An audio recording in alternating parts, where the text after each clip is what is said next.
Question है double cut file का उपयोग। डबल कट फाइल का उपयोग फर्स्ट ऑप्शन लकड़ी, हार्डबोर्ड, चमड़ा और लास्ट ऑप्शन है स्टील पर फाइल करने के लिए किया जाता है। ऑप्शन बताइए। डी ऑप्शन, स्टील पर फाइल करने के लिए किया जाता है, यानी कि डबल कट फाइल का उपयोग स्टील पर फाइल करने के लिए किया जाता है, ये आपके हिसाब से। B hardboard. और कोई?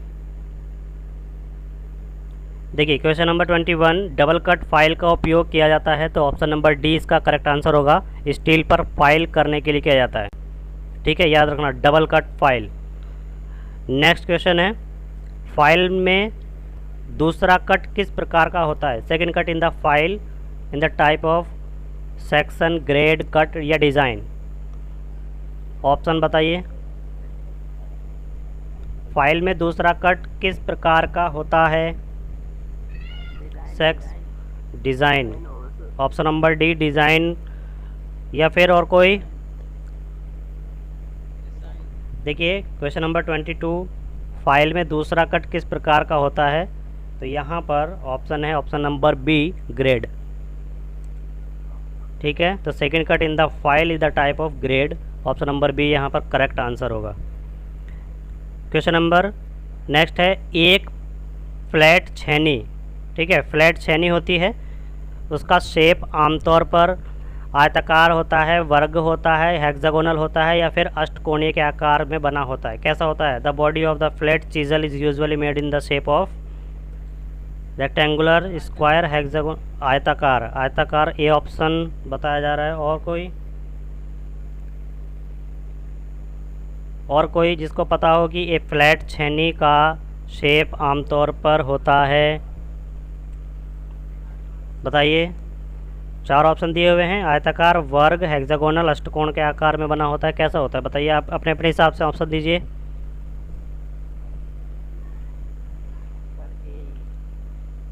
ए ऑप्शन, ए ऑप्शन बताया जा रहा है, सबसे ज़्यादा ए ऑप्शन पर ही है। देखिएगा क्वेश्चन नंबर 23 इसका ऑप्शन है ऑप्शन नंबर डी, यानी कि एक प्लेट छेनी का जो शेप है वो आमतौर पर अष्टकोण के आकार में बना होता है। The body of flat chisel is usually made in the shape of octagonal. Option number D correct answer होगा। अब देखिए यहाँ पर दे रखा है की वे। ठीक है, की वे को काटने के लिए इस्तेमाल की जाने वाली छेनी, the chisel use the cut off की वे। बताइए।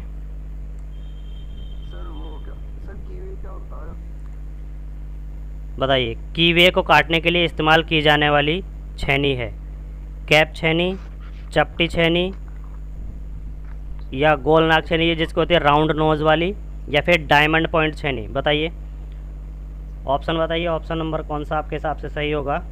क्वेश्चन नंबर 24 बी, यानी कि चपटी छेनी। और कोई?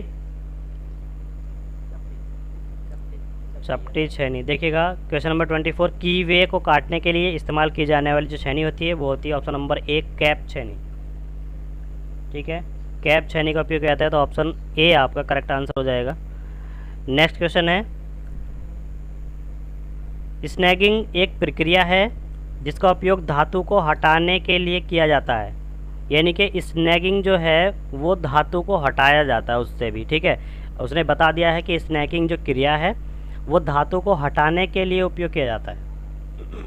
ठीक है, तो इसमें बताना है कि वो क्या कहलाती है, फाइलिंग या हैक्सॉइंग, छेनी या पीस, मतलब उस क्रिया में किसका उपयोग करते हैं? बताइए। स्नैगिंग एक प्रक्रिया है जिसका उपयोग धातु को हटाने के लिए किया जाता है, तो ऑप्शन दे रखे हैं फाइलिंग, हैक्सॉइंग और छेनी, पीस। कौन सा ऑप्शन है? हैक्सॉइंग, बी ऑप्शन, बी ऑप्शन बताया जा रहा है, तो बी। और कोई? देखिए स्नैगिंग एक प्रक्रिया है जिसका उपयोग धातु को हटाने के लिए किया जाता है, यानी कि snagging is a process used to remove the metal by grinding, यानी कि ऑप्शन नंबर डी पीस। ठीक है, सारे ऑप्शन आपके गलत हो रहे हैं, ध्यान से देखिएगा। तो यहाँ पर ऑप्शन करेक्ट ऑप्शन जो होगा आपका वो डी होगा, 30। ठीक है, चलो जिसने बताया था अच्छी बात है। क्वेश्चन नंबर 26 में एक प्लेट बास्टर्ड फाइल के दोनों किनारों में, एक प्लेट बास्टर्ड फाइल के दोनों किनारों में, देखिएगा बास्टर्ड क्या है, एक फाइल का टाइप है, यानी कि जो फाइल होती है उसी का एक टाइप है।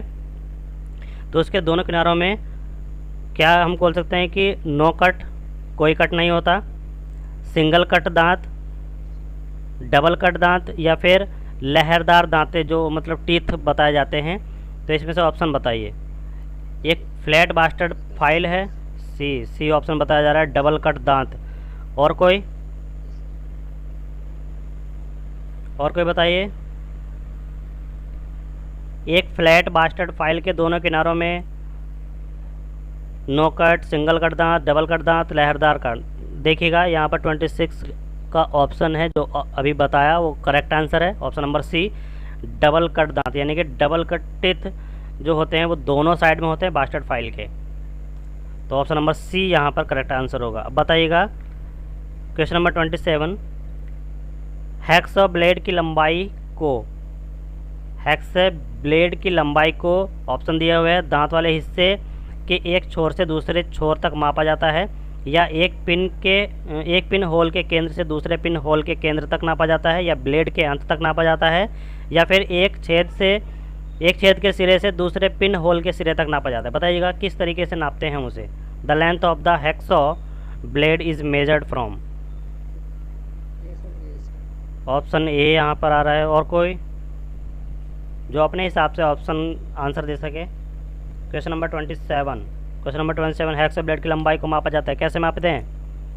दांत वाले हिस्से के एक छोर से दूसरे छोर तक मापा जाता है, या फिर एक पिन होल के केंद्र से दूसरे पिन के होल केंद्र तक, या ब्लेड के अंत तक, या फिर एक छेद के सिरे से दूसरे पिन होल के सिरे तक। बताइए, जल्दी बताइए ऑप्शन कौन सा सही होगा।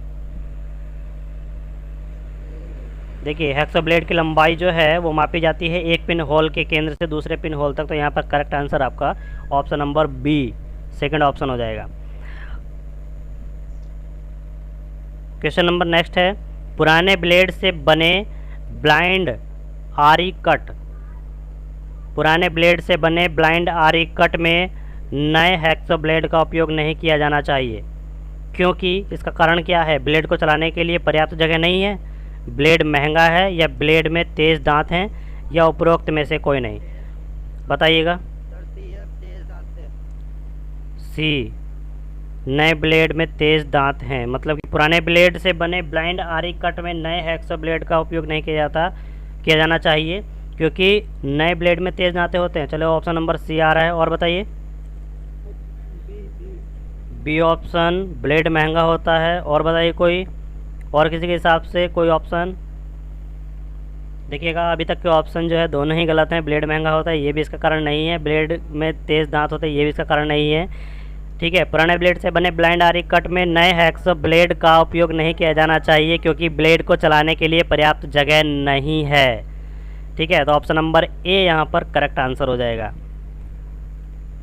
एक बार क्वेश्चन को सही तरीके से पढ़ लीजिएगा, बाद में आप सही आंसर देते हो। ठीक है, पहले आपने ऑप्शन बता दिया, फिर बाद में आपने सही ऑप्शन बता दिया।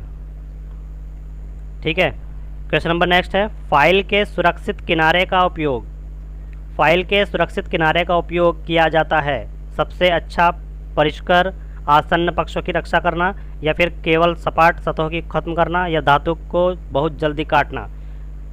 The safe edge of file is used to give best finishing, या protect of the adjacent side, finish flat surface only, cut metal very quickly, यानी कि बहुत जल्दी काटना। तो फाइल के सुरक्षित किनारे का उपयोग कहाँ पर किया जाता है? बताइए। सबसे अच्छी फिनिशिंग के लिए, या फिर आसन पक्षों की रक्षा करने के लिए, यानी कि protect of the adjacent side, finish flat surface only, केवल सपाट सतहों को खत्म करने के लिए। आपका ऑप्शन है सी। हाँ, डी ऑप्शन, धातु को बहुत जल्दी काटने के लिए। और कोई? डी ऑप्शन आ रहा है। और किसी का कोई ऑप्शन? फाइल के सुरक्षित किनारों का उपयोग किया जाता है, यानी कि सेफ एज जो होती है, सेफ किनारे, उनका उपयोग कहाँ पर किया जाता है? देखिए क्वेश्चन नंबर 29, क्वेश्चन नंबर 29 का ऑप्शन है बी, आसन्न पक्षों की रक्षा यानी कि protect of the adjacent side. Option number B यहाँ पर सही आंसर होगा। तो फाइल के सुरक्षित किनारों का उपयोग जो किया जाता है वो आसन्न पक्षों की रक्षा करने के लिए किया जाता है। क्वेश्चन नंबर 30, फाइल कार्ड का उपयोग। फाइल कार्ड का उपयोग, आप आंसर दीजिएगा।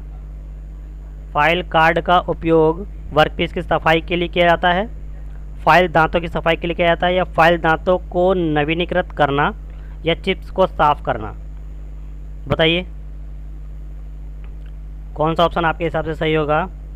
फाइल कार्ड का उपयोग, file card is used for cleaning of the workpiece, cleaning of the file teeth, renewing of file teeth, या क्लीनिंग द चिप, ये चिप्स को साफ करना। ऑप्शन नंबर डी आपके हिसाब से। और कोई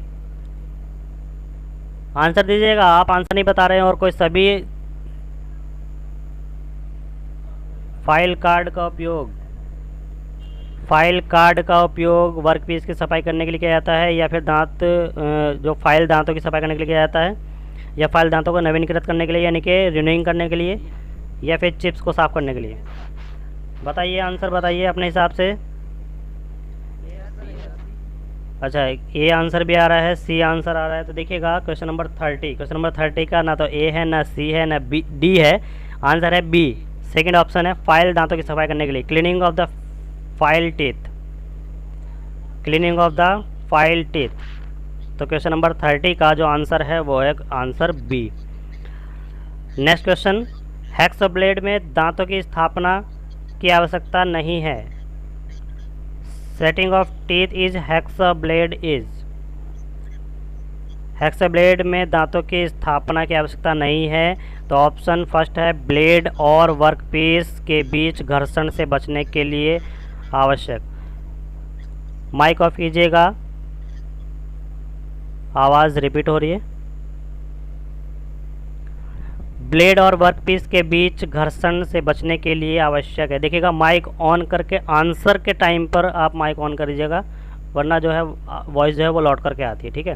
तो हैक्सो ब्लेड में दांतों की स्थापना की आवश्यकता नहीं है। तो ऑप्शन नंबर ए है, ब्लेड और वर्कपीस के बीच घर्षण से बचने के लिए आवश्यक है, ब्लेड की ताकत बढ़ाने के लिए। और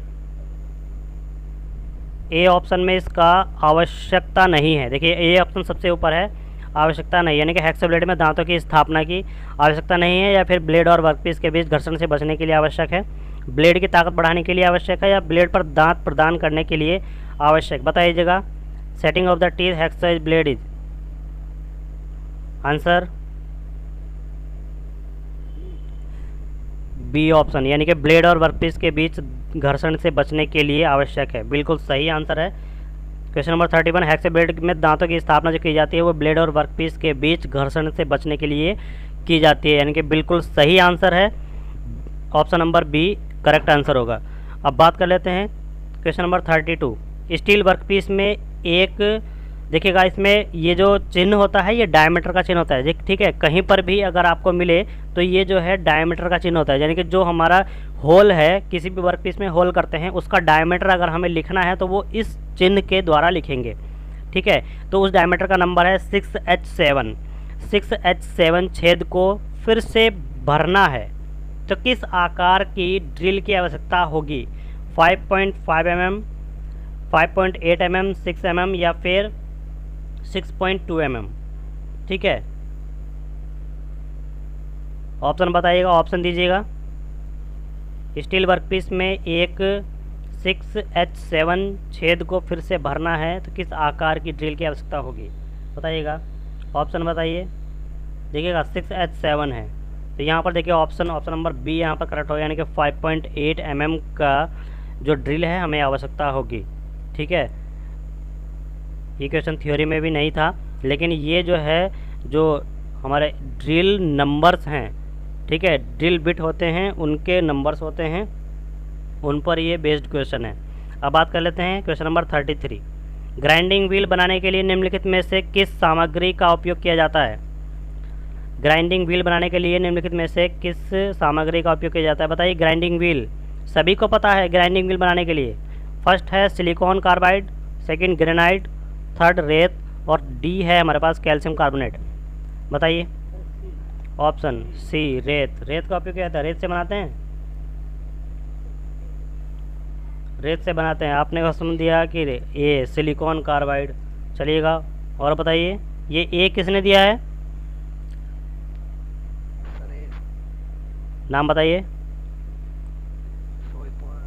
सिलिकॉन कार्बाइड। अरे तुम फिर से आ गए, तुमने कल के उसमें भी अच्छा परफॉर्मेंस किया था। ठीक है, तो ऑप्शन नंबर ए ही सही होगा, सिलिकॉन कार्बाइड। ग्राइंडिंग व्हील बनाने के लिए निम्नलिखित में से किस सामग्री का उपयोग किया जाता है? Silicon carbide. Option number A correct answer होगा। ठीक है, क्वेश्चन नंबर 34, स्पॉट फेसिंग किया जाता है। स्पॉट फेसिंग किया जाता है, ड्रिल किए गए छेद के मुंह को डिबार करें, यानी कि जो ड्रिल होल है उसको सतह को सपाट बनाएं ताकि बोल्ट सिर सतह पर उचित सीट ले सके, यानी कि जब बोल्ट हम लगाते हैं तो वो जो है सही जगह लग सके। ड्रिल किए गए होल को ठीक खत्म कर दें या फिर मौजूदा छेद को बड़ा करें। तो स्पॉट फेसिंग किया जाता है। स्पॉट फेसिंग कब किया जाता है, किस लिए किया जाता है? बताइए। ऑप्शन नंबर बी बताया जा रहा है, सतह को सपाट बनाए ताकि बोल्ट सिर्फ सतह पर उचित सीट ले सके, यानी कि spot facing. Option number B correct होगा, सतह की सपाट बनाए ताकि बोल्ट सिर्फ सतह पर उचित सीट ले सके, यानी कि स्पॉट फेसिंग का जो ऑप्शन है वो ऑप्शन है option number B correct answer होगा। 35 क्वेश्चन नंबर 35, M5 से टैप करने के लिए टैप करें, आप किस आकार की ड्रिल का उपयोग करेंगे? ठीक है, M5 से टैप करने के लिए, यानी कि ये ड्रिल बिट का नंबर है M5, तो इससे टैप करने के लिए आप किस आकार की ड्रिल का उपयोग करेंगे? 4.5, 4, 3.8 या फिर 3.5? बताइए। 4.0 ऑप्शन आपका आ रहा है 4.0, बिल्कुल करेक्ट आंसर है 4.0 mm। M5 से टैप करने के लिए किस आकार की ड्रिल का उपयोग किया जाता है? वो है 4.0 mm। ठीक है, तो ऑप्शन नंबर करेक्ट आंसर हो जाएगा